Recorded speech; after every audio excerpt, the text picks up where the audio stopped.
बसिचंते आपण माने सुनिबा पाई या भितर आरंभ करवा जय जगन्नाथ टीवी सीधा प्रसारण भक्तों अनुभूति प्रथम भक्त को स्वागत करवा प्रथम अनुभूति तांकर भक्तिर कथा को प्रकाश करिवे। जय जगन्नाथ। जय जगन्नाथ स्वामी नयन ना टिके कोठु आस्तिले? वासुदेव सेन बानपुर नाचुणी माँ भगवती पीठर बाणपुर कहले माँ भगवती प्रति स्थान रे शक्ति उपासना होता है। बाणपुर सेमती भगवती स्थान आपण आसी विमला स्थान को आसी कौन कहे प्रभुंकर तो दर्शन सारी फेरुंट मनटा भारी प्रसन्न अच्छी खुशी अच्छी ना? हाँ खुशी पूरा खुशी आज्ञा दिन राति 4टारू आसिलु ठाकुर को दर्शन कर पौड़ पड़ा प्रथम जमी पौड़ खोला प्रथम मुझे आगे भारी खुशी रे देखी प्रथम दर्शन कर मंगलावती दर्शन कर अच्छा बढ़िया कथा हौ अनुभूति कौन प्रकाश करंतु आ काई विलंब करबा? अनुभूति बेले सारे ठाकुर को तो दरकार पड़े मत ठाकुर जीवन दे 2019 बा 3 हम दिन 11 हठात मोर बेहस होगा बेहस हो जापर साथी बापा सहित सिमर चली जाइए मो सान भाई मोर साथी आम गाँ पाखे मेडिकल अच्छी गंभारी वाली से मेडिकल को नहीं गला नहीं जापर डाक्तर कहले ब्लैक स्टूल हो कलिकी नहीं तो कैंसर हो तुरंत तुम ब्रह्मपुर नहीं जाओ ब्रह्मपुर से गोटे क्लिनिक ना लिखिदे से डाक्तर को फोन करी कहले आम से गलु से जापर से कहले निहाती ऑपरेशन प्रिपरेशन आसना कौन मत भय लगे आज्ञा मुझे कहली नाई ऑपरेशन तो लोक कहते मरीजी आ बचेनि मुझे मुझे ऑपरेशन भी पुरी रे ही स्वर्ग मरले से स्वर्ग द्वार रही यही मोर लक्ष्य है।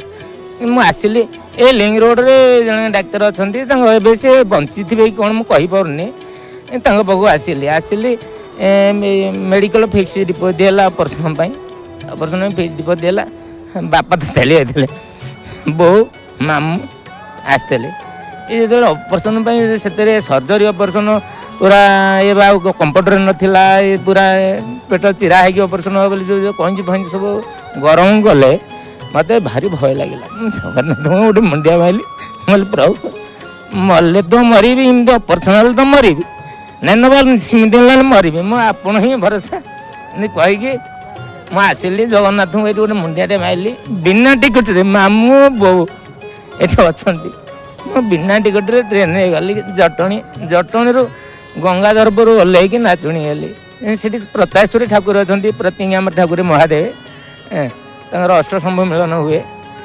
मुझे गोटे मुंडिया माइली से सारे कुआड़े गला से बेमार से जगन्नाथ ही जानी थे कि दिन ठार कि ना केते भय मन भितर थिला प्रभु किभली भाबरे भय को दूर करूचंती शरीर मध्य रोग डॉक्टर कहउचंती ऑपरेशन निहाती रोग भी भल हो जाउची ए सब प्रभुंको अनुभूति बा प्रभुंको करुणा को कृपा को अनुभव सही दिन ही आपण करिसंती सही दिन टू जीवन रो समस्त निश्चय करछि आज्ञा निश्चय करछि जगन्नाथ प्रकाश रे मो जीवन रखी प्रभु और प्रभु समस्तंकर जीवन रखंती संसार को रक्षा करती सी प्रत्येक जीवन भितर सी रही धन्यवाद देवी अनुभूति पाई सेमती भक्ति भाव थाउ निश्चित भाव आपन को धन्यवाद देवी अनेक भक्त अच्छा जय जगन्नाथ प्रभु पाखे आहरी से भक्तंकर जो अनुभूतिर भाव थाए समस्ते प्रकाश करने को आग्रह प्रकाश करती आम निश्चित भाव स्वागत करवा से भक्त मान को जी के आसी जय जगन्नाथ ना कौन जीवन ज्योति राउतराय जीवन ज्योति कौट आस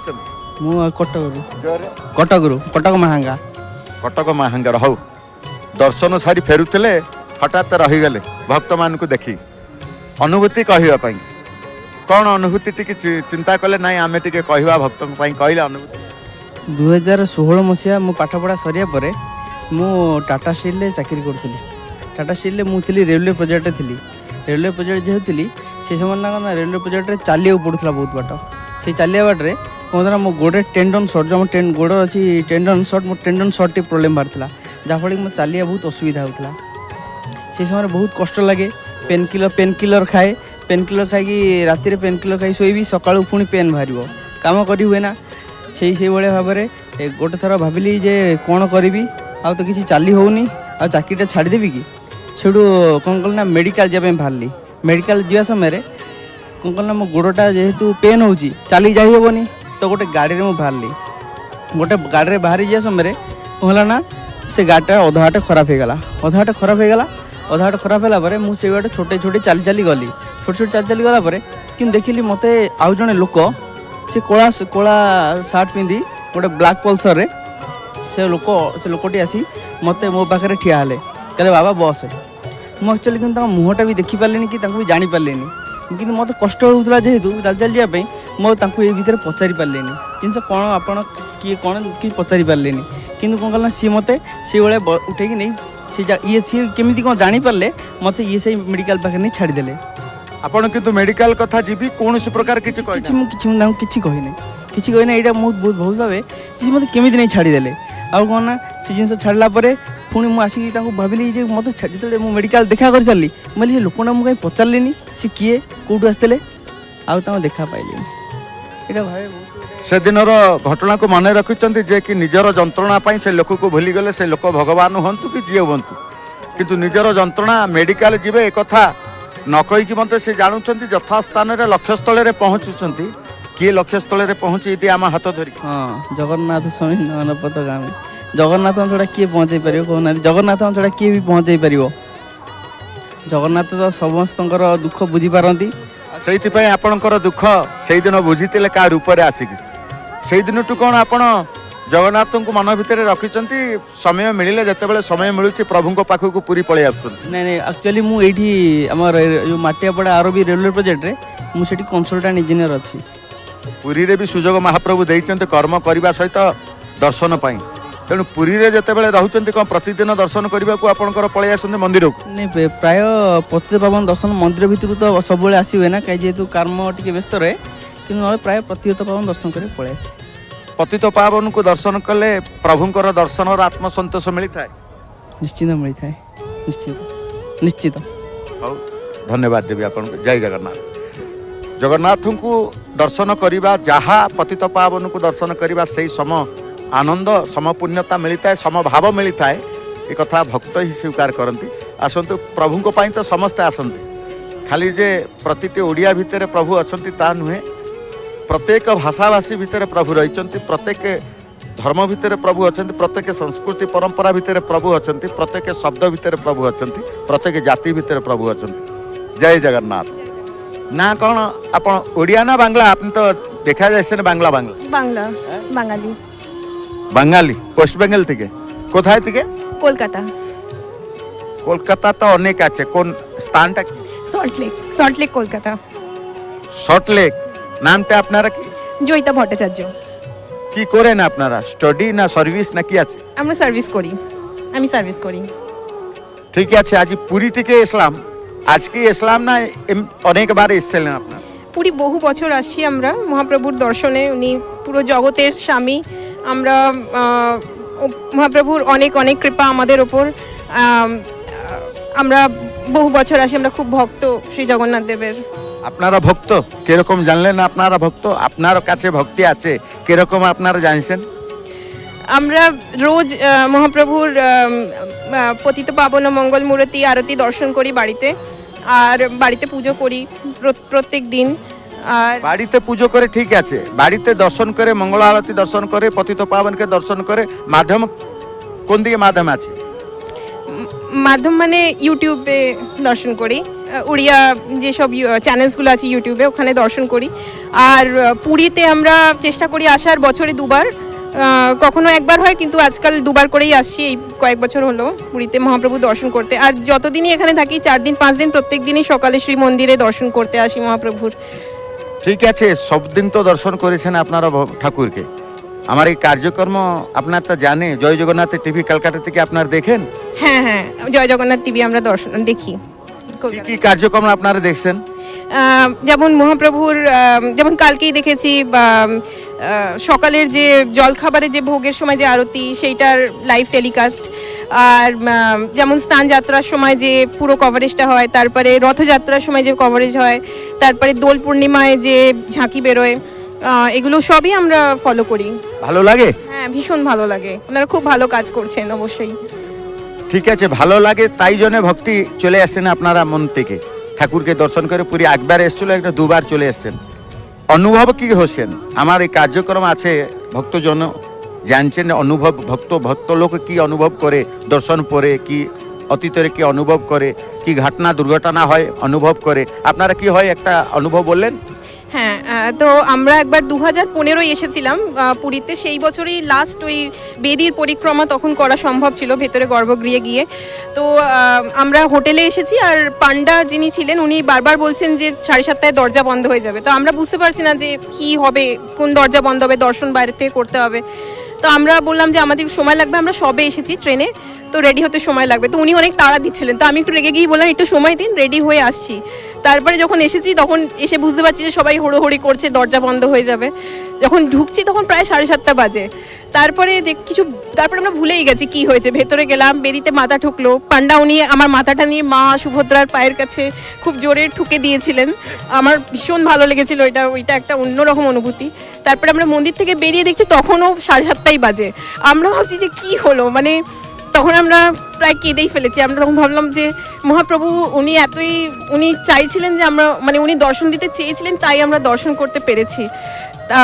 এরকম আরও অনেক অনুভূতি আছে, যেমন আমাদের ট্রেনের টিকিট কাটা হয়, হয়তো অনেক পেছনে আছে, আমাদের কোনো সিওরিটি নেই। আমি মহাপ্রভুকে প্রার্থনা করি, প্রভু এটা কনফার্ম করে দাও, আমরা যেন তোমার দর্শন করতে যেতে পারি। উনি খুবই মানে সত্যি এটা হয়, মানে খুবই আশ্চর্যজনকভাবে সব কিছুই ঠিকঠাক হয়। মানুষ জীবন সফলতা কে দেয়? মানুষের সফলতায় অবশ্যই মানে প্রভুর আশীর্বাদ ছাড়া কিছু হয় না, ভগবানের আশীর্বাদ ছাড়া একটা পাতাও নড়বে না, ওনার ইচ্ছে ছাড়া কিছু হয় না পৃথিবীতে। আর সবটাই আমাদের কর্মফল। যদি আমার সাথে কিছু খারাপও ঘটে সেটা আমাদেরই কর্মের জন্য, তার জন্য ভগবান দায়ী নয়। ভগবানের আশীর্বাদ থাকলে সেই কষ্টটা অনেকটাই কমে যায়। তো একজন তো বলে ভগবান জন্য আমি অত দুঃখ পেয়েছেন, অত যন্ত্রণা পেয়েছেন। না, সেটা না। আসলে আমরা যা কাজ করি তার ফল আমরাই ভোগ করি। ভগবানের পুজো করলে সেই ভোগটা হয়তো কিছুটা কমে যায়, আর হয়তো না মানে কমেই যায়। ওনার আশীর্বাদ থাকলে হয়তো কারুর পা ভেঙে কেটে যাওয়ার কথা, সেখানে হয়তো একটা ছোট্ট স্ক্র্যাচ পড়লো পায়ে, এরকম হবে। আপনারা বললেন যে এসে বললেন যে আমি চাকরি করেছেন, এই সফলতা পেয়ে গেছেন আপনারা। এই সফলতা চাকরির জন্য প্রভুর হাত কি আছে, কৃপা আছে? অবশ্যই প্রভুর কৃপা আছে। আমার মনে পড়ে আমি ভাবছিলাম যে অ্যাপ্লাই করব, সেটা 2021-এর ঘটনা। তখন 1 জানুয়ারিতে ইউটিউবেই আপনাদের উড়িয়া চ্যানেলের মাধ্যমেই স্নান যাত্রা, মহাপ্রভুর স্নান যাত্রা বেদি মণ্ডপে বসে গীতা গোবিন্দ, সীতা কমলা গীতা গোবিন্দ, ওটা আছে জয়দেব, ওনার শ্রী জয়দেবের, ওইটার একটা খুব সুন্দর টেলিকাস্ট, যেটা মানে খুবই সুন্দর আরতি দর্শন মহাপ্রভুর। আমি বলবো ওয়ান অফ দ্য বেস্ট আরতি যেটা কভার করেছে এখনো অবধি।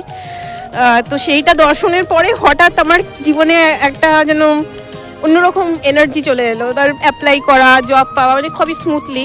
তারপরে আমার মনে পড়ে যখন জবের জন্য প্রিপেয়ার করছি, আমি ঘুমিয়ে পড়েছি একদিন, ভোরবেলা আমি মহাপ্রভুর স্বপ্ন দেখছি যে উনি যেন ডাকতে এসেছেন, তুমি উঠে পড়তে বসো। তো এরকম ছোটো ছোটো অনেক অনুভূতি আছে। তো আমরা খুবই মোটামুটি ভগবান কাছে আছে না, আপনারা ভালো রকমে জানে। হ্যাঁ, আর আমি খুব ওড়িয়া লোকেদের যে ভক্তি, ওনাদের প্রচুর ভক্তি, উড়িষ্যার লোকেদের, ওনারা এখনো ওই ঐতিহ্যটা ধরে রাখতে পেরেছেন, তার জন্য আমার খুব ভালো লাগে। আপনারা তা কি ভক্তি ধরে রাখে না? আমরা রেখেছি, কিন্তু ওয়েস্ট বেঙ্গলে মন্দির এইগুলোর অবস্থা খুব একটা ভালো না, মানে লোকে মডার্নাইজেশন করতে গিয়ে সব নষ্ট করে ফেলছে। যেটা উড়িষ্যাতে মানুষের যে ভক্তি, সেই জন্য উড়িষ্যা তো এগিয়ে। উড়িষ্যা এখন আমাদের ক্যাবিনেটের মন্ত্রীর 10 জনের। আপনারা বলেছেন উড়িষ্যা মাটি ভক্তির আর বিশ্বাসের মাটি, জগন্নাথের মাটি ভক্তির মাটি, তাই জন্য আপনারা চলে আসছেন একটু মনে ভক্তি এসে ভগবানকে ঠাকুরকে পুজো করবে, যন্ত্রণা দুঃখ লাঘব করবে, এবং মানুষ জীবনের সফলতা জন্য এই মাটি এই ক্ষেত্রে হি দরকার আছে। একদম ভীষণ দরকার, এটা ভীষণ দরকার, আমাদের ধরে রাখা উচিত এই ঐতিহ্যটা। এই যে আপনারা টিপ পড়ছেন, এই যে পুজো করছেন, এইটা খুব বড় শক্তি। এই শক্তি যে কতটা দরকারি এখন, সেটা ওয়েস্ট বেঙ্গলের লোকেদের বোঝা উচিত। মানে আমার রিকোয়েস্ট যে আপনারা নিজেদের ঐতিহ্যটা ধরে রাখুন, উড়িয়ার লোকেদের থেকে শিখুন। আমার ভীষণ ভালো লাগে আপনাদের। কলকাতা থেকে সবাই ইয়ে জয় জগন্নাথ টিভি দেখছেন? খুব একটা বেশি লোক দেখে না, তবে অনেকেই দেখে, কারণ ধীরে ধীরে কিছু একটা হয়েছে যার জন্য ভক্তিটা অনেকটা বেড়েছে লোকের মধ্যে এখন। আর এই চ্যানেল ভক্তিটা হি বিলম্বে এসে। হ্যাঁ, আর এই চ্যানেলগুলোর মাধ্যমে লোকে আরো জানতে পারে, সেটা খুব ঠিক আছে, আপনাকে ভালো ধন্যবাদ দেবো। Thank you. অনুভূতি আছে, ভক্তি আছে, মাটির জন্য ভালো পাওয়া আছে। ধন্যবাদ। প্রত্যেক ভক্ত সে ଯେଉଁ ଭାଷାଭାଷୀରେ ହୁଅନ୍ତୁ, ଯେଉଁ ଜାତିରେ ହୁଅନ୍ତୁ, ଯେଉଁ ଧର୍ମରେ ହୁଅନ୍ତୁ, ପ୍ରଭୁଙ୍କୁ ଅନ୍ତର ଭିତରେ ଭଲ ପାଆନ୍ତି, ଅନ୍ତର ଭିତରେ ଅନୁଭବ କରନ୍ତି। ଏହା ହିଁ ପ୍ରମାଣିତ କରେ ପ୍ରଭୁ ସର୍ବବ୍ୟାପ୍ତ। ଜୟ ଜଗନ୍ନାଥ। କ'ଣ ନାଁ ଟିକେ କହିଲେ? ଉଷାବତୀ ସାହୁ, ରାୟଗଡ଼ା ଜିଲ୍ଲା। ଗୁଣୁପୁର, ରାୟଗଡ଼ା ଜିଲ୍ଲା। ଜଗନ୍ନାଥଙ୍କର ଦର୍ଶନ କରି ଅନୁଭବ କରିଛନ୍ତି ଏବଂ ଅନୁଭୂତି ଭକ୍ତଙ୍କୁ କହିବେ। କେଉଁଦିନ ଘଟିଲା, କ'ଣ ଘଟିଗଲା ଆପଣଙ୍କ ପାଇଁ? 2015ରେ ମୋର ସମୁଦ୍ରରେ ଗୋଡ଼ ଭାଙ୍ଗି ଯାଇଥିଲା। ପୁରୀ ମେଡ଼ିକାଲରେ ଯାଇକି ପଡ଼ିଲି। ତାଙ୍କେ କହିଲେ କଟକ ନେଇଯାଅ। ଆମେ ଗରିବ ଲୋକ, କୁଲି ମୂଲିଆ ଖାଇକି ଖଟିକି ଶୋଉଛୁ, ଜଗନ୍ନାଥକୁ ଭରସା। ମୁଁ କହିଲି ଜଗନ୍ନାଥ ଯଦି ଭଲ କରିବେ କରନ୍ତୁ, ନାଇଁ ମାରିଦେବେ ମରେଇ ଦିଅନ୍ତୁ। ସିନା ଆଉ କଟକ କୁଆଡ଼େ ନେଉନ, 50 ଲକ୍ଷ ହଜାର ଟଙ୍କା ସରେଇବାକୁ ଆମର ପଇସା ନାହିଁ। ମୁଁ କି କୁଲି କଷ୍ଟ ପଡ଼ିପାରିବିନି, ଆମେ ବାମୁଣ ଘର। ଜଗା ଚଲେଇଲେ ଚଲେଇବେ, ନାଇଁ ବୋଲେ ମରେଇ ଦେଲେ ମରେଇ ଦିଅ ବୋଲିକି ସବୁଦିନ ଖାଲି ଗୋଟେ ଶୂନ ଲେଖିଦେଲି ସେଠି ଯୋଉଠି ପଡ଼ିଥିଲି। ସେ ଶୂନ ପାଖେ ସଦାବେଳେ ଜୁହାର କରୁଥିଲି, ଜଗା ତୁ ଯଦି 22 ପାଉଛ ଚଢ଼େଇବୁ ଯିବି, ନାଇଁ ବୋଲେ ମରିଯିବି ବିଷ ଖାଇକି ତୋ ନାଁରେ। ଚିହ୍ନା ମୁଁ ଆଉ ପଇସା ନାହିଁ ଆମର, କୁଲି ଖଟିକି ଆମେ ଖାଇବାକୁ। ଜଗା ମୋତେ ଭଲ କରିଦେଲେ।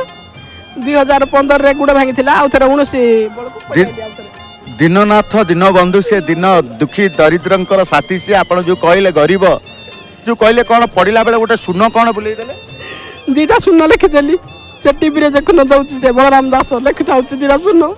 ମୁଁ ସେମିତି 2ଟା ଶୂନ କାନ୍ଥରେ ଲେଖିଦେଲି। ସେଠି ଯୋଉଠି ଶୋଇଥିଲି 3 ମାସ କାଳ ଉଠିନି, ଆଉ ସେଜରୁ 6 ମାସ ପର୍ଯ୍ୟନ୍ତ ଠିଆ ହେଇପାରିଲିନି। ବର୍ଷ ପୁରିଲା ବେଳକୁ ଆଉ ଥରେ ଆଣିଲା ମୋତେ ଜଗା, 22 ପାଉଛ ଚଢ଼ିଲି। ସେଇ 2ଟି ଶୂନ ଭିତରେ ଆପଣ ରହିଲେ। ସେଇ 2 ଶୂନକୁ ଦେଖି 6 ମାସ ଶଯ୍ୟାଶାୟୀ ହେଇ ଅନେକ ଯନ୍ତ୍ରଣା କଷ୍ଟ ଅନୁଭବ କଲେ, ଭୋଗିଲେ।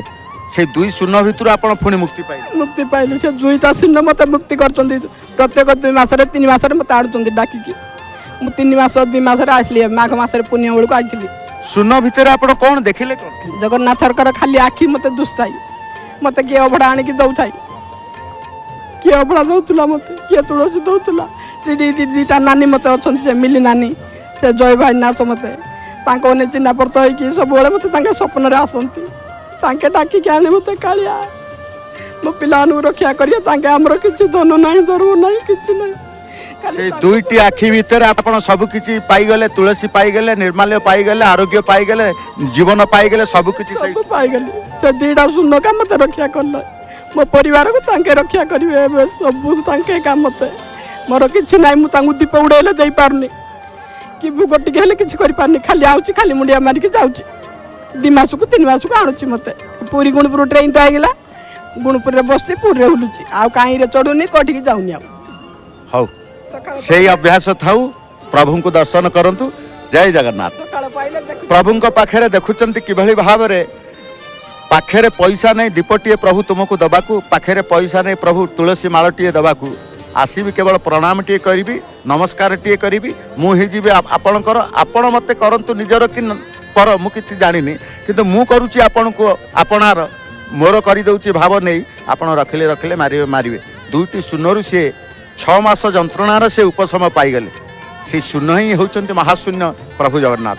କାରଣ ଆସିଛେ ଶୂନ୍ୟରେ, ଖେଳୁଛେ ଶୂନ୍ୟରେ, ଯିବା ବି ଶୂନ୍ୟକୁ। ମାତା ଗର୍ଭ ଶୂନ୍ୟ, ଜଗତଟି ଶୂନ୍ୟ, ଅଟେ ମହାଶୂନ୍ୟ। ସେଇ 3 ଶୂନ ହିଁ ଖେଳୁଛନ୍ତି। ଦେଖ ରତ୍ନ ସିଂହାସନ ଯାଇ ସେ ଶୂନ୍ୟର ମହତ୍ଵ ଯିଏ ବୁଝିଛି, ଶୂନ୍ୟତାରେ ଯିଏ ରହିଛି, ମହାଶୂନ୍ୟକୁ ଯାଇଛି, ମହାପ୍ରଭୁଙ୍କୁ ପାଇଛି। ଆସନ୍ତୁ, ଆହୁରି ଅନେକ ଭକ୍ତ ଅଛନ୍ତି, ତାଙ୍କର ଭକ୍ତିର କଥାକୁ ପ୍ରକାଶ କରିବେ। ଜୟ ଜଗନ୍ନାଥ। କ'ଣ ନାଁ ଟିକେ କୁହନ୍ତୁ? ମମତା ନାୟକ, ଆମେ ନିମାପଡ଼ାରୁ ଆସିଛୁ। ମମତା ନାୟକ। ମମତା ଅଛି ମାନେ ଆପଣଙ୍କ ପାଖରେ ସମତା ଅଛି, କାରଣ ପ୍ରଭୁ ସମତାର ଦେବତା, ପ୍ରଭୁ ମମତାର ଦେବତା। କ'ଣ କହିବେ? ମମତାମୟୀ ମାନେ ମମତା ନା ସମସ୍ତଙ୍କୁ ଭଲ ପାଆନ୍ତି? ଜଗନ୍ନାଥଙ୍କୁ ଭଲ ପାଆନ୍ତି, ପିଲାମାନଙ୍କୁ, ସଂସାରରେ ସମସ୍ତଙ୍କୁ ଭଲ ପାଆନ୍ତି? ସମସ୍ତଙ୍କୁ ଭଲ ପାଉ। ଭଲ ପାଇବାଟା କ'ଣ ପଇସା ପଡ଼ୁଛି? ଭଲ ପାଇବାଟା ସମସ୍ତଙ୍କୁ ଦରକାର। ପଇସା ପଡ଼େନି ଯେଉଁଠାରେ, ସିଏ ହେଉଛି ଭଲ ପାଇବା। ଭଲ କଥାଟିଏ କହିଲେ। ଭଲ କଥା ଟିକେ କହିବେ, ଭଲ ପାଇବେ, ଏଥିରେ ବଡ଼ କଥା ସେଇଟା ଗୋଟେ ହିଁ ବଡ଼ କଥା, ପଦେ କଥା ହିଁ ବଡ଼ କଥା। ଆଉ ଧନ ଜନଟା ବଡ଼ କଥା ନୁହଁ। ଆଉ ଆଜି ଆମର ବାହାଘରର 22 ବର୍ଷ, ଆମେ ସ୍ୱାମୀ ସ୍ତ୍ରୀ ଦର୍ଶନ କରିବାକୁ ଆସିଛୁ କାଳିଆଙ୍କୁ। ଯାହା ହଉ ଏ ମାନସିକତା ଅଛି, 22 ବର୍ଷ ଅତିକ୍ରମ କଲେଣି, ତା ଭିତରେ ଅନେକ ଅନ୍ଧାର, ଅନେକ ଆଲୋକ, ଅନେକ ପତନ, ଅନେକ ଉତ୍ଥାନ ସବୁ ରହିଛି। କ'ଣ କହିବେ? 22 ବର୍ଷ ଭିତରେ ଜଗନ୍ନାଥଙ୍କୁ କେଉଁ ଦିନ ପାଇଗଲେ ସେ ଦିନଟିକୁ ଆପଣ ରଖିଛନ୍ତି ଭକ୍ତମାନଙ୍କ ପାଇଁ କହିବା ପାଇଁ? ବହୁତ ଥର ପାଇଛୁ। ପୁଅର ଆକ୍ସିଡେଣ୍ଟ ହେଇଯାଇଥିଲା, ହାଡ଼ ଭାଙ୍ଗି ଯାଇଥିଲା।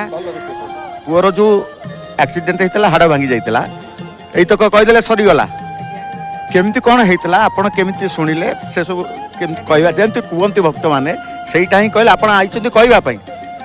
ପୁଅ ସ୍କୁଲ ଟ୍ୟୁସନ୍ ଯାଇଥିଲା, ମେଟ୍ରିକ୍ ପଢ଼ୁଥିଲା, ମାନେ ଗାଡ଼ି ନେଇକି ଯାଇଥିଲା, ବସିଥିଲା ପଛପଟେ, ଗୋଟେ ମଦୁଆଟେ ଆସିକି ପିଟି ଦେଲା। ଆଗପଟେ ତା ସାଙ୍ଗ ଯିଏ ଗାଡ଼ି ଚଲାଉଥିଲା ସେ ଡେଇଁ ପଇଲା, ମୋ ପୁଅର ଏ ହାଡ଼ଟା ମାଡ଼ ହେଇକି ଭାଙ୍ଗିଗଲା। ବହୁ ମାନେ ଠାକୁରଙ୍କୁ ଦୟାରୁ ଅପରେସନ୍ ହେଇ ସେ ଭଲ ହେଲା। ରିସେଣ୍ଟଲି ଝିଅର ବି ହାତ ଭାଙ୍ଗି ଯାଇଥିଲା। ସେ କାଳିଆ ଦୟାରୁ ସବୁ ମାନେ ହେଉଛି, ସେଇଟା ସତ, ଆମ ଭାଗ୍ୟରେ ଅଛି ସେଇଟା ହେଉଛି, କିନ୍ତୁ ଅଳ୍ପକେ ଆମେ ବଞ୍ଚି ଯାଉଛୁ। ଠାକୁରଙ୍କ ଦୟାରୁ ଆମେ ସବୁ ସୁରକ୍ଷିତରେ ଅଛୁ। ଆଉ ସେଥିପାଇଁକା ଠାକୁରଙ୍କ ପାଖକୁ ଆସିବା କଥା। ବିପଦ ଆସିବ, ଦୁଃଖ ଆସିବ, କଷ୍ଟ ଆସିବ, ଯନ୍ତ୍ରଣା ଆସିବ, ମାନେ ଭାଗ୍ୟରେ ଅଛି, ଆମେ ଭୋଗିବୁ, କିନ୍ତୁ ସେଥିରୁ ଉଧୁରି ଯିବାଟା ହେଲା ବଡ଼ କଥା। ଆଉ ଅଳ୍ପକେ ବର୍ତ୍ତି ଯିବାଟା ହେଲା ବଡ଼ କଥା। ବଡ଼ ପରିମାଣଟା ଅଳ୍ପ ହବ, ସେଇ ଗୋଟାକ ବଡ଼ କଥା। ଆଉ କାଳିଆ ଦୟାରୁ ସବୁ ଭଲ ଚାଲିଛି ଆମର। ବଡ଼ କଷ୍ଟ ଛୋଟ ହେଇଯାଏ କାଳିଆ ଦୟାରୁ। ଏକଥା ଆପଣ ନିଜେ ତାଙ୍କରି ସିଂହଦ୍ୱାର ଠିଆ ହେଇକି କହୁଛନ୍ତି। କାରଣ ପୁଅର ବର୍ତ୍ତମାନ ଯେଉଁ ପ୍ରକାର ଦୁର୍ଘଟଣା, ଝିଅର ଦୁର୍ଘଟଣା, ସବୁ ଦୁର୍ଘଟଣାରୁ ଆପଣ ଅନୁଭବ କରିଛନ୍ତି, ଘଟଣା ଆପଣଙ୍କର କହୁଛନ୍ତି। ବାସ୍ ସେତିକି ତ। ବହୁ କଷ୍ଟରୁ ଆମେ ଉଧୁରିକି ଆସିଲାଣୁ। 2 ଜଣ ଆମେ ରୋଜଗାର କରିବାକୁ, ସେ ଜଣେ ଆଉ ନାହାନ୍ତି, ବନ୍ଧୁବାନ୍ଧବ ସବୁ ବୁଝିକି ଆମେ ଗୋଟିଏ ଲୋକ କରିବା ଉପରେ, ଆଡ଼େ ପିଲାଙ୍କର ପାଠପଢ଼ା ସବୁ ବହୁତ କଷ୍ଟ ଚାଲିଛି। ତା ଦେହରେ ଚାଲିଛି ଶୁଖିଲା ନଅରେ ଡଙ୍ଗା ଚାଲିଛି କାଳିଆ ଦୟାରୁ। କୋଉଠି ରହିନି, ଚାଲିଛି ସବୁ। ଶୁଖିଲା ନଈରେ ଡଙ୍ଗା ଚାଲନ୍ତି, କେବଳ ଚଲାଇ ପାରିବେ ସେ ଜଗନ୍ନାଥ। ଆପଣ କହୁଛନ୍ତି ଆପଣଙ୍କର ନଈ ଶୁଖିଲା ନଈ ପଡ଼ିଛି, ଘରେ ଚଳିବା ପାଇଁ ସବୁ ପ୍ରକାର ସମସ୍ୟା ଅଛି, ତାହା ସତ୍ତ୍ୱେ ବି ଆପଣଙ୍କର କୌଣସି ପ୍ରକାର ତିଳେ ମାତ୍ର ଅନୁଭବ କରୁନାହାନ୍ତି କେମିତି ସଂସାର ଚାଲିଛି। ବହୁ କଷ୍ଟରେ ବି ଚାଲିଛି, କୋଉଠି ରହିନି, ନା ପିଲାଙ୍କର ଶିକ୍ଷାଗତରେ କୋଉଠି ଅସୁବିଧା ହେଇନି, ଚାଲିଛି, ସବୁ ଚାଲିଛି କାଳିଆ ଦୟାରୁ ସବୁ ଚାଲିଛି। ଆଉ ସେମିତି କାଳିଆଙ୍କ ଦୟାରୁ ସେମିତି ଚାଲୁ, କୋଉଠି ନ ଅଟକୁ, ସେଇଥିପାଇଁ ଆସିଛନ୍ତି ଭଲରେ ଭଲରେ ଜୀବନକୁ ଆନନ୍ଦମୟ କରି ନେବା ପାଇଁ। ଧନ୍ୟବାଦ ଦେବି। ଜୟ ଜଗନ୍ନାଥ। ସମସ୍ତେ ଚାହାନ୍ତି ଆନନ୍ଦ, ଖୁସି, ଆଉ ସେ ଆନନ୍ଦ ଖୁସି ହିଁ ପାଆନ୍ତି ଏଇଠୁ, ଏଇ ପ୍ରଭୁଙ୍କ ଠାରୁ, ଏଇ କ୍ଷେତ୍ରରୁ। ଆସନ୍ତୁ, ଆହୁରି ଅନେକ ଭକ୍ତ ତାଙ୍କର ଭକ୍ତିର କଥାକୁ ପ୍ରକାଶ କରିବେ। ଜୟ ଜଗନ୍ନାଥ। କ'ଣ ଆପଣଙ୍କ ନାଁ? ଦିଲ୍ଲୀପ କୁମାର ନାୟକ, ଘର ନିମାପଡ଼ା, ଆଳିପିଙ୍ଗଳ ଗ୍ରାମରୁ ଆସିଛି। ନିମାପଡ଼ାରୁ ଆସିଛନ୍ତି। ଆଉ କ'ଣ, ପୁରୀ ଜିଲ୍ଲା ନିମାପଡ଼ା, ଆଉ ମାତ୍ର ଅଳ୍ପ ବାଟ। ଭକ୍ତି ସହିତ ଆସନ୍ତି। ଭକ୍ତି ସହିତ ଆସୁ। ଭଗବାନଙ୍କ ସିଏ ତ ଭକ୍ତିରେ ହିଁ ସିଏ ଡାକିବେ। କାଲି ରାତିରେ ମୁଁ ମନା କରୁଥିଲି, ଯେତେବେଳେ ମୋ ସ୍ତ୍ରୀ କହିଲା ଯେ ଆମେ ଟିକେ ପୁରୀ ଯିବା, ଆମର 22 ବର୍ଷ ପୁରୁଛି, 22 ବର୍ଷ ପୁରୁଛି ବାହାଘର, ପୁରୀ ଯିବା, ମୁଁ ମନା କରିଥିଲି ପ୍ରଥମେ। ମୁଁ କହିଲେ ସମୟ ହେବନି, ତେଣୁ ଭୋର ସବୁ ପରିବର୍ତ୍ତନ, ଭଗବାନଙ୍କ ଲୀଳା ସିଏ। ଭୋର ମୁଁ କହିଲେ ତାହେଲେ ଉଠୁ, ଗାଧା, ଚାଲ ଯିବା ଆଉ ବୁଲିକି। ଆମେ ଗୋଟେ ସିଦ୍ଧାନ୍ତ କରିବା, ଭଗବାନଙ୍କର ସିଦ୍ଧାନ୍ତ ଗୋଟେ। ସବୁବେଳେ ଆମେ ଯାହା ଭାବିଥିବା ସେଇଟା ନହେଇକି ଭଗବାନଙ୍କ ସିଦ୍ଧାନ୍ତ ସବୁବେଳେ ହିଁ ହବ।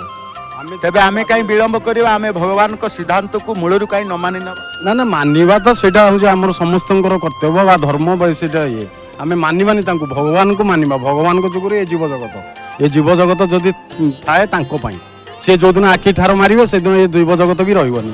ଆମେ କ'ଣ, କିଛି ରହିବନି ଆଜ୍ଞା। ଭଗବାନଙ୍କୁ ସମ୍ପୂର୍ଣ୍ଣ ରୂପେ ବିଶ୍ୱାସ କରନ୍ତି, ଦୃଢ଼ତାର ସହିତ ବିଶ୍ୱାସ କରନ୍ତି, ସେ ବିଶ୍ୱାସରେ କେବେ ଅବିଶ୍ୱାସ ପଶିନି? ନା ଅବିଶ୍ୱାସ ପଶିନି। ମୁଁ ବହୁତ ଗରିବ ପରିବାରରୁ ମୁଁ ହେଇଛି। ମୁଁ ଛୋଟ ହେଇଥିଲି, ମୋ ବାପା ମା ଚାଲି ଯାଇଥିଲେ। ମୁଁ ବହୁତ ଟସଲ କରି ସେ ଈଶ୍ୱରଙ୍କ ଦୟାରୁ ମୁଁ ଆଜି ମୋ ପରିବାରକୁ ପାଇଛି, ଭଲ ସବୁ ଅଛି, ପିଲାମାନେ ବି ଭଲ ପାଠ ପଢ଼ୁଛନ୍ତି, ସବୁ ଈଶ୍ୱରଙ୍କ ଦୟା। ଆମେ କିଛି ନୁହଁ, ଆମେ ଆମ ଯୋଉଠି ପାଇବାର ନଥିଲା ସେଠି ପାଇଛନ୍ତି, ମାନେ ଈଶ୍ୱରଙ୍କ ଦୟା। ନିଜେ କହୁଛନ୍ତି ବାପା ମାଆକୁ ହରାଇଲା ପରେ ବହୁତ କଷ୍ଟ, ଜୀବନ ସଂଘର୍ଷ ଭିତରେ ଆପଣ ଚାଲିଛନ୍ତି। ଯାହା ପାଇବା କଥା ନୁହେଁ, ଯାହା ଆପଣ ଯୋଗ୍ୟ ନୁହେଁ, ତାଠୁ ଅଧିକ ଯୋଗ୍ୟତା କରିଦେଇଛନ୍ତି ପ୍ରଭୁ। ଏଇଟା ସତ୍ୟ। এটা নিରାଟ ସତ୍ୟ ୟାକୁ ଆମେ କେବେ ଭୁଲି ପାରିବୁନି ଭଗବାନଙ୍କୁ, କାରଣ ଭଗବାନ ହିଁ ଆମର। ଅନେକ ବିଫଳତା ଭିତରେ ଆପଣ ସଫଳତା ପାଇଛନ୍ତି। ଗୋଟିଏ ଦିନ ଟିକେ କୁହନ୍ତୁ, କୋଉ ଗୋଟିଏ ଦିନ ଏମିତି ଆପଣଙ୍କ ପାଇଁ, ସବୁଦିନ ତ ଆପଣଙ୍କ ପାଇଁ ଗୁରୁତ୍ୱପୂର୍ଣ୍ଣ, ସବୁଦିନ ତ ଆପଣଙ୍କ ପାଇଁ ଅନୁଭୂତିର ଦିନ, ଗୋଟିଏ ଅନୁଭୂତି ଖାଲି ଆମର ଭକ୍ତ ମାନଙ୍କୁ କହିଲେ ସେଇ ଦିନଟି ଅତି ଜଟିଳ ପରିସ୍ଥିତି ହେଇଥିଲା ଆପଣଙ୍କର? ଗୋଟିଏ ଅନୁଭୂତି ହେଉଛି ମୋର ପୁଅ ଯେତେବେଳେ 10ମରେ ପାଠ ପଢୁଥିଲା, ଟ୍ୟୁସନ ଯାଉଥିଲା, ସେ କଥାଟି ଆପଣଙ୍କର ସହଧର୍ମିଣୀ ପ୍ରକାଶ କରିଛନ୍ତି, ସେଇଟା ପୁନରାବୃତ୍ତି କଲେ ଭକ୍ତମାନେ କହିବେ ସେଇ କଥାକୁ ଆମେ କ'ଣ ଦ୍ୱିଥର ଶୁଣିବୁ କି?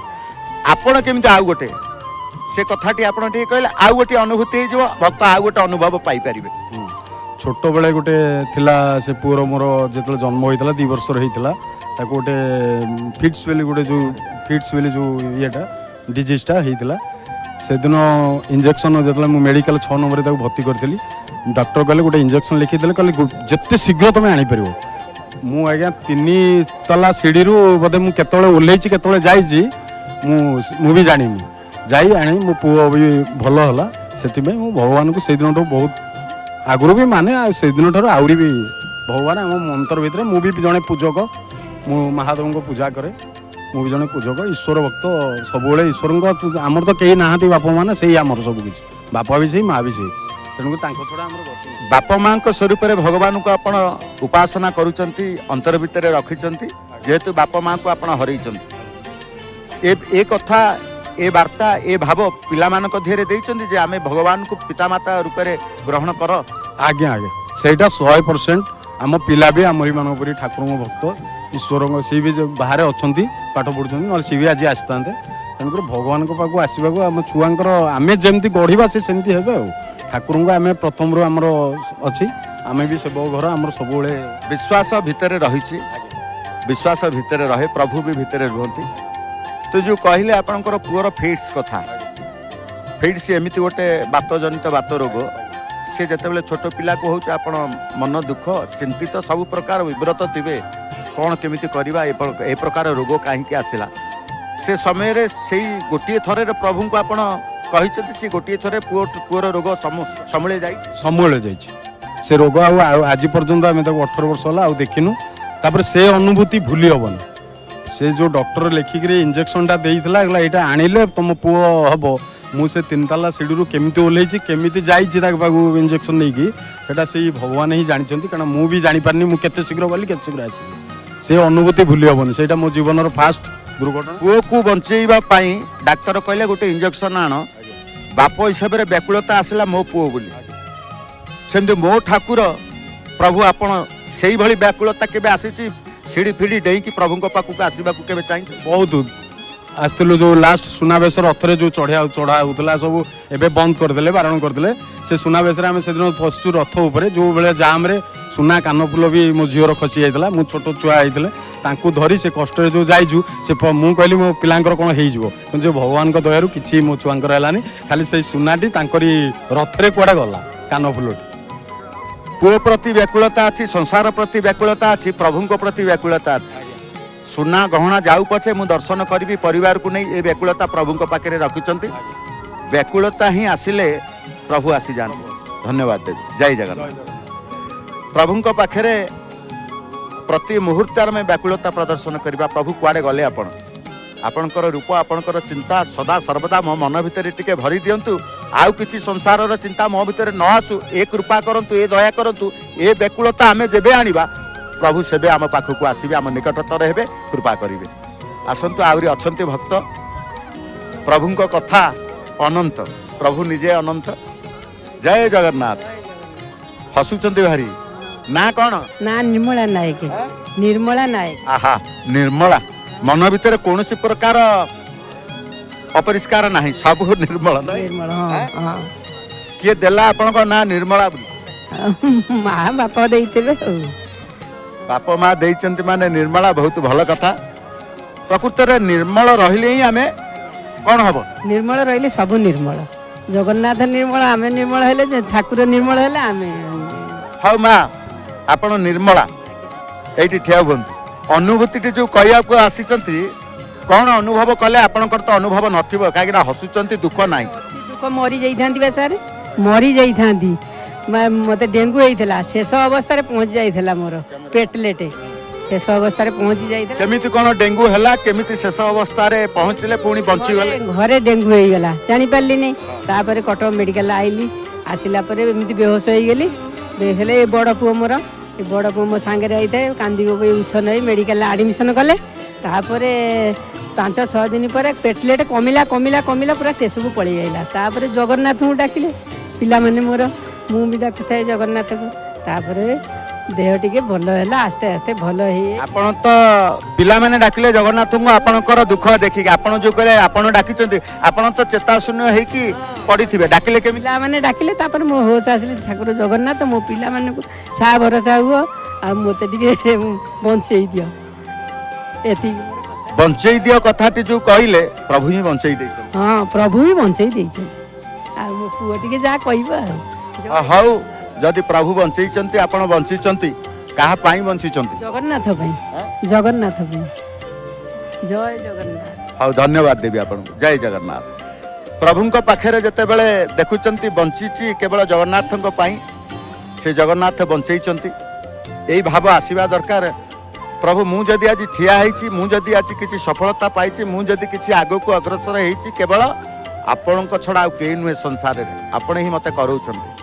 ଆସନ୍ତୁ, ଆପଣାର ଭାବ, ଆତ୍ମୀୟତାର ଭାବ ପ୍ରଭୁଙ୍କ ପାଖରେ ଆମେ ଦେଖେଇବା, ପ୍ରଭୁ ପାଖରେ ମଧ୍ୟ ଆମେ ସେଇ ଅନୁଭବ ପାଇବା।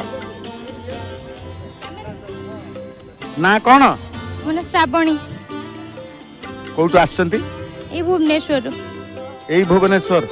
କୋଉଠୁ ଭୁବନେଶ୍ୱର? ରସୁଲଗଡ଼। କ'ଣ ପ୍ରଭୁଙ୍କୁ ଦର୍ଶନ ସାରି ଆସିବା ପରେ ଭକ୍ତମାନଙ୍କ ପାଇଁ ଟିକେ ଅଟକି ଗଲେ, କିଛି ଅନୁଭୂତି କଥା କହିବେ? ଜୀବନରେ ଘଟି ଯାଇଛି ସେମିତି କିଛି ଘଟିଛି? ଏମିତି ତ ଅନେକ ଅନୁଭୂତି କହିବି। ମୁଁ ପ୍ରତି ମାସରେ ଆସେ ବାପାଙ୍କ ପାଖକୁ। ବାପା ମାନେ ଜଗନ୍ନାଥ, ମୁଁ ତାଙ୍କୁ କେବେ ଜଗନ୍ନାଥ କହେ ନା, ବାପା କହେ। ମାନେ ଛୋଟବେଳୁ ବାପା କହେ। ଅନୁଭୂତି ଏଇ ରିସେଣ୍ଟ ଆର ବର୍ଷର କଥା। ଅନୁଭୂତି ତ କହିବେ, ଜଗନ୍ନାଥଙ୍କୁ ମୁଁ ବାପା କହେ, ଆଉ କିଛି କହେନି। ଏ ନାଁ ଟିକେ ଧରିବା ପାଇଁ ଏ ସଂକଳ୍ପ ମନ ଭିତରେ ଏ ଭାବ କାହିଁକି ଆସିଲା? ମୁଁ ଛୋଟଟା ହେଇଥିଲି, ମୋ ବାପା ଚାଲିଗଲେ। ସେବେଠାରୁ ମୁଁ ତାଙ୍କୁ ବାପା ଡାକିଛି। ସେବେଠାରୁ ମୁଁ ତାଙ୍କୁ ବାପା ଡାକେ। ବାପା ଛଡ଼ା ଜଗନ୍ନାଥ କେବେ କହିନି। ମୁଁ ଆସିଲେ ବି କହେ ବାପା, କି ବାପା ଆଜି ମୋର ଏଇଟା ହେଲା, ବାପା ମୋର ଆଜି ଏଇଟା ସେଇଟା ହେଲା, ଆଜି ଅସୁବିଧା ଅଛି, ଆଜି ଏଇଟା ଖୁସି ଅଛି, ସବୁ ବାପା ବୋଲି କହେ, କେବେ ଜଗନ୍ନାଥ ବୋଲି ତାଙ୍କୁ କହେ ନା। ହଉ, ଜଗନ୍ନାଥଙ୍କୁ ନିଜର ବାପା ସ୍ୱରୂପରେ ଗ୍ରହଣ କରିଛନ୍ତି, ଜଗନ୍ନାଥ ମଧ୍ୟ ଝିଅ ସ୍ୱରୂପରେ ଗ୍ରହଣ କରିଛନ୍ତି, ସେଇଥିପାଇଁ ଆପଣ ଆସିପାରୁଛନ୍ତି ପୁରୀ, କହିପାରୁଛନ୍ତି ପ୍ରଭୁଙ୍କୁ। ଘଟଣା କ'ଣ ଘଟିଗଲା ଯୋଉ କହୁଥିଲେ ମନ ଭିତରେ ଅଛି, ବାପାଙ୍କ ପାଇଁ ମୁଁ ବଞ୍ଚିଛି? ନିଶ୍ଚିନ୍ତ, ମାନେ ସବୁ ସୁବିଧା ଅସୁବିଧାରୁ ମୋତେ ବାପା ହିଁ ରକ୍ଷା କରିଛନ୍ତି। ଆଉ ଏ ଅନୁଭୂତି ତ ବହୁତ ଅଛି। ଏ ଆର ବର୍ଷର ଅନୁଭୂତି କହିବି, ମୋ ଦେହ ବହୁତ ଖରାପ ହେଇଥିଲା, ଏମିତି ଜ୍ୱର ହେଇଥିଲା, କିନ୍ତୁ ମୋର ଭାରି ଇଚ୍ଛା ଥିଲା ଚନ୍ଦନ ଯାତ୍ରା ଦେଖିବାକୁ। କିନ୍ତୁ ଘରେ ମନା କଲେ, ହଜବେଣ୍ଡ ମନା କଲେ, ନାଇଁ ଦେହ ଭଲ ନାହିଁ, ଯିବନି। ତାହେଲେ ମୁଁ କିନ୍ତୁ ମନେ ମନେ ମାନେ ବହୁତ କାନ୍ଦିଲି। ମୁଁ କହିଲି ବାପା, ଆଉ ମୁଁ କ'ଣ ତମକୁ ଜିଦି କରୁଛି କି କାନ୍ଧରେ ବସି ମୋତେ ଯାତ୍ରା ବୁଲିବ ବୋଲି? ସେଇଟା ତ କରୁନି। ମୁଁ କେମିତି ତମ ଯାତ୍ରା ଟିକେ ଦେଖିବି। ତାପରେ ମାନେ ସେ ଗୋଟିଏ ଦିନରେ ମୋ ଜ୍ୱର ଭଲ ହେଇଗଲା। ତା ପରଦିନ ଆସିଲି, ଏଇଠି ଆମର ମୋ ନଣନ୍ଦ ରୁହନ୍ତି, ତାଙ୍କରି ଘର ପାଖରେ ରହିକି 3 ଦିନ ପୁରା ମହା ଆନନ୍ଦରେ ପୁରା ଯାତ୍ରା ଦେଖିଲି। ତାଙ୍କର ଚନ୍ଦନ ଗାଧୁଆ ପାଣି, ତାଙ୍କର ଫୁଲ ସବୁ ମୋତେ ଏମିତି ମନକୁ ଆଣିକି ମୋ ବାପା ଦେଇଗଲେ କି ଯାତ୍ରା ଦେଖି ଆସିଛି, ମୋ ବାପା ଦେଇଦେଲେ ଗଲେ କି। ଯେତେବେଳେ ଯାହା କହିଛି ମାନେ ସବୁ ଉତ୍ତର, ଇଭେନ୍ ମାନେ ଯାହା ଭାବିଥିବି ସେଟା ସ୍ୱପ୍ନରେ ଆସି କହିଦେଇଯିବେ। ମୁଁ ପ୍ରତି ମାସରେ ଆସେ, ପ୍ରତି ମାସକୁ ଥରେ ଆସିବି। ଆଉ ମାନେ ଯଦି ଟିକେ ଡେରି ହେଇଯିବ, ମୁଁ ସ୍ୱପ୍ନରେ ବାପା ଆସି ମୁଁ ଜାଣିପାରିବି ବାପା ଡାକିଲେଣି, ମାସେ ହେଇଗଲାଣି ପା। ପ୍ରକୃତରେ ବାପାଙ୍କ ଘରକୁ ଆସିବାକୁ ମନରେ ଉତ୍କଣ୍ଠା ଥାଏ ସବୁବେଳେ। ଝିଅ କ'ଣ ବାପ ଘରକୁ ଆସେ? ସେ ବାପା ଘରକୁ ସିନା ଆସିବା ଉଚିତ ନୁହଁ, କିନ୍ତୁ ଏ ବାପା ପା ସବୁବେଳେ। ସେ ବାପ ଏ ବାପ ଆଉ କୋଉଠି ରହିଲା? ସେ ବାପ ଏ ବାପ ଆଉ ନାହିଁ, ବାପା ମାନେ ବାପା। ବାପା ମାନେ ବାପା, ମୁଁ ଜାଣିଛି ଯେ, କିନ୍ତୁ ଏ ବାପା ପା ସବୁବେଳେ ହାତ ଡାକିକି ଏମିତି ଡାକୁଛନ୍ତି, ପଳେଇ ଆସ ମୋ କୋଳକୁ। ହଉ, ଧନ୍ୟବାଦ ଦେବି। ଜୟ ଜଗନ୍ନାଥ। ଭକ୍ତଙ୍କ ପାଖରେ ଯେତେବେଳେ ଦେଖୁଛନ୍ତି ଭକ୍ତିର କଥା, ଅନୁଭବର କଥା, ବାପା ସଦାବେଳେ ହାତ ଟେକିକି ଡାକୁଛନ୍ତି, ମାନେ କୋଉ ଝିଅ ରହିପାରିବ ନାହିଁ। ମା ଯେତେବେଳେ ହାତ ଟେକି ଡାକିଥାଏ, କୋଉ ପିଲା ତା କୋଳକୁ ନଯିବ ବୋଲି କହେ ନାହିଁ। ମା ଡାକୁ ନ ଡାକୁ, ମା ଯେମିତି ତା ପିଲା କୋଳକୁ ଚାଲିଯାଏ, ସମ୍ପୂର୍ଣ୍ଣ ଅଧିକାର ଅଛି। ସେମିତି ବାପା ହଉ ମା ହୁଅନ୍ତୁ, ପ୍ରଭୁଙ୍କୁ ଭାବିଥିବା ଭକ୍ତ प्रभु डाकिबा आवश्यकता नहीं, तार अधिकार अच्छी मो बाप घर को जीवी, मो बापा को देखी, मो माँ को देखी, माँ कोଳରେ टिके बसबी, माँ पणत कानी रे टिके मुह को पोछिबी। ए अधिकार साब्यस्त करे केतेबेले जेतेबेले से निजे प्रभु को तुमेव माताश्च पिता तुमेव तुमेव बंधुश्च सखा तुमेव ए ग्रहण करिनिए, सेतिके बेले प्रभु को पाई जाए, अधिकार साब्यस्त करि थाए। आसंतु भक्त माने जेतेबेले अछंती से भक्त भक्तिर कथा को प्रकाश करिवे। कौन भक्त भक्ति रखिछन्ते आस क्या हुआ हां ना कोन टिए कहलो? मो नाटा विशिकेशन नायक। विशिकेशन नायक हाँ। घर कोठी? घर गजपति जिला खंडा पंचायत सारा। अनुभूति अच्छी कौन अनुभव कथा जो कहते भक्त माने जय जगन्नाथ टीवी रे आपण देखंती? देखिया पाए जय जगन्नाथ तो सीरियलटा अछि सब जगन्नाथ सब भल। कौन देखिचंती जय जगन्नाथ टीवी? जय जगन्नाथ जाके श्रीक्षेत्र रे जोड़ा होछि कि सब आमे घर ताइक मध्य देखि पारछु, ता पा बोले बहुत खुशी खुशी अछन अनुभव करछन। से जो भक्त माने जेमति कहते अनुभव कथा आपण कहि परिबे आज? से सर कि हां धन्यवाद देवी। जय जगन्नाथ। से सीधा सड़क आम से विषय किसी जानिनु, किंतु प्रभु को देखुच। प्रभु को दर्शन करिवार जो मन थाए, आम घरे रही प्रभु को दर्शन करि पारुछु, से हूँ बड़ कथा। तेणु न आसी मध्य प्रभु को पाउछु, न आसी मध्य प्रभु को दर्शन पाउछु। ए सब भक्त तांकर निजे स्वीकार करूचंती, सेतिरे से खुशी रहउचंती, सेतिरे से आनंद होउचंती, सेतिरे से जगन्नाथंकर विश्वास तांकर सृष्टि करूचंती। तेणु जो भक्त माने आसंती प्रभु को दर्शन करने को से निश्चित भाव में दर्शन सहित अनुभव करती और अनुभव को आपण मानक पई आनती, प्रकाश करने ठिया हुंती। आमे दीपत प्रभु को कथा कहबू, प्रभु ठारू कृपा पाई कथा कहबू। से दिनर घटना ए पर्यंत आमे भूलिनु, महाप्रभु हमको भूली नांती। कारण जिते बड़े महाप्रभु को पाई थाउ, जो दिन पाई थाउ तांको कृपा करुणा पाई थाउ, से दिन को आमे केबे भूली न थाउ। से दिन मन भितर से दिन थाए, से कथा से परिस्थिति आम मन भितर थाए। काहाकु ना काहाकु खोजु थाउ, कहिबा पाई कहि थाउ जीवन रे, किंतु जते बेले पुरी आसु खोजि थाउ भक्त मानक सम्मुख रे जय जगन्नाथ टीवी रे भक्त को अनुभूति रे प्रकाश करबा पाई। भक्त बंधु अनेक भक्त आसिले, अनुभूति प्रकाश कले, आउ भक्त को अपेक्षा कले भक्त आसीबे। किंतु अन्य कार्यक्रम रही, पुनः प्रसारण कार्यक्रम रही, निश्चित भाव में आपण मानक पाई सब किछि प्रसारण होई थाए। तेणु भक्तों का अनुभूति कार्यक्रम को आम ये रखा।